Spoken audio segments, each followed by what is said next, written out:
They told you money was hard to get. They told you it had to be earned through struggle, through suffering, through years of grinding. But what if everything you were ever taught about money was a lie? Not a small lie. Not a harmless misunderstanding. A deep generational lie that has been living inside your mouth, your mind, your breath, for so long that you stopped questioning it. You just accepted it. You just repeated it. Day after day, year after year. And the law heard you. Every single word. Stay with me. Because what I am about to tell you will change something in you that no paycheck, no promotion, and no lucky break ever could. Your money is not controlled by the economy. It is not ruled by inflation. It has nothing to do with your employer, your background, your education, or the country you were born in. Your money, whether it flows to you or escapes you, whether it multiplies or disappears, is governed by one thing and one thing only: law, spiritual law. The law of the spoken word. And there is one specific law, just one, that separates the person who lives in wealth from the person who stays in lack. It is not the law of hard work. It is not the law of saving. It is not strategy or sacrifice or timing. It is the law of substitution. And until you understand it, truly understand it, you will keep wondering why the money never stays. Let me explain what this law means. Not as a concept, as a living, breathing force that is operating in your life right this second.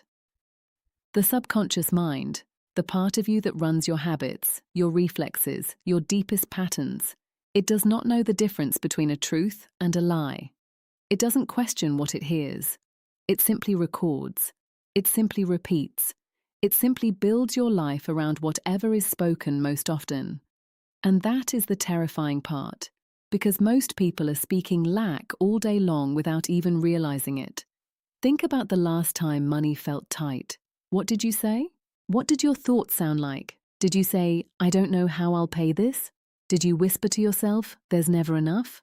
Did you laugh with a friend and say, "I'm so broke," like it was a joke, like it had no weight, like the law wasn't listening?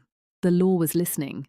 It always is. Every sentence is either a deposit or a debt. Every phrase is either a command or a cancellation. And if your inner conversation has been soaked in shortage, then the law has been faithfully, obediently building a life that matches that conversation. Not to punish you, but because that is what you instructed it to do. But here is what sets the heart on fire. The law does not care how long you've been in lack. It does not ask about your past. It does not hold your history against you. It only asks one question. What are you speaking now? That is the mercy of this law. That is the power of substitution. You cannot think two things at once. You cannot carry fear and command provision at the same time. So the moment a lie rises, you replace it. Not next week, not when things get better. Right now, in real time, with authority. You substitute the lie with truth, instantly, repeatedly, until truth becomes your only language. There is a scripture that holds the entire secret. Joel, chapter 3, verse 10. Let the weak say, "I am strong." Read it again. Let the weak say, not think, not hope, not journal, not visualize. Say. Out loud, with commitment, with breath, with the knowing of someone who understands that the spoken word carries creative power. God did not say, "Let the weak hope they are strong." He said, "Let the weak say, I am strong," which means let the broke say, "I am rich." Let the unpaid say, "I am supplied." Let the behind say, "I am caught up in divine timing." Not as pretending, not as delusion, as law. The reason so many people remain in poverty has nothing to do with intelligence or effort or desire. It is because they refuse to give up the familiar rhythm of lack. Their speech is loyal to the past. Their declarations are soaked in memory. And the subconscious, loyal and unquestioning, keeps building the future to match those declarations. But you are here right now, and that means something is shifting in you. Let me give you the protocol, the exact spiritual method for applying the law of substitution. First, identify the lie immediately. Do not let it blend in with your thoughts. Do not let it pretend to be realistic. Name it. Second, speak the opposite, not passively, not quietly, not with apology in your voice, but with volume, with vibration, with full commitment. Third, repeat the truth 3 times out loud, not 2, 3, with no compromise in tone or energy. Then move forward as if the truth has already been installed. Let me walk you through exactly how this sounds. The lie rises. Rent is coming and I don't know how I'll cover it. You interrupt. You say out loud, all my needs are met now by divine supply. Say it again, all my needs are met now by divine supply. One more time, all my needs are met now by divine supply. And then you walk forward, not in anxiety, not waiting for proof, with the knowing that a law has been declared and form must now respond. This is not theory, it is not a trick, it is a law. And the law has no emotional agenda. It does not get tired. It does not take days off. It simply fulfills whatever command is spoken most often. It is loyal to rhythm, and it will reconfigure the entire substance of your life to match your dominant declaration. Now let me speak to something deeper, because for many of you, the lies you carry didn't start with you. They were handed to you, at the kitchen table, in school hallways, in the echo of unpaid bills, in the silence between parents who were too proud to admit they were afraid.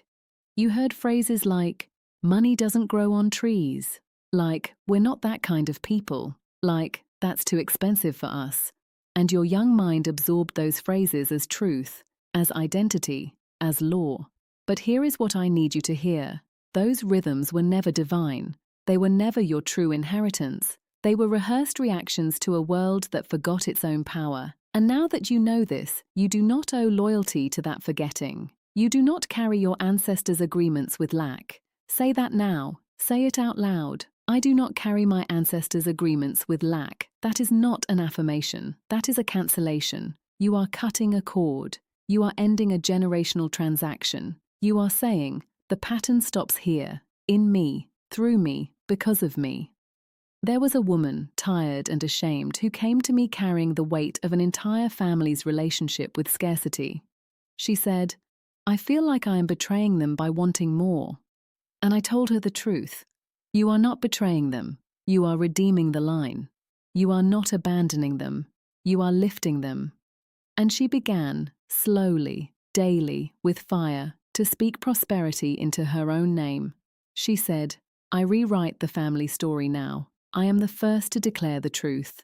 And within weeks, not months, weeks, new channels opened, new contracts appeared, and people around her began to comment not on her bank account, but on her glow, her shift, her peace. She didn't wait for the world to change first. She reprogrammed herself, and the pattern dissolved. Now I want to give you a wealth rhythm, a daily structure that plants new grooves in the subconscious mind until it obeys prosperity the way the body obeys breath. In the morning, before your feet touch the floor, before you reach for your phone, you speak. All channels are now open to receive. 3 times, with authority. This is your wake-up call to the universe.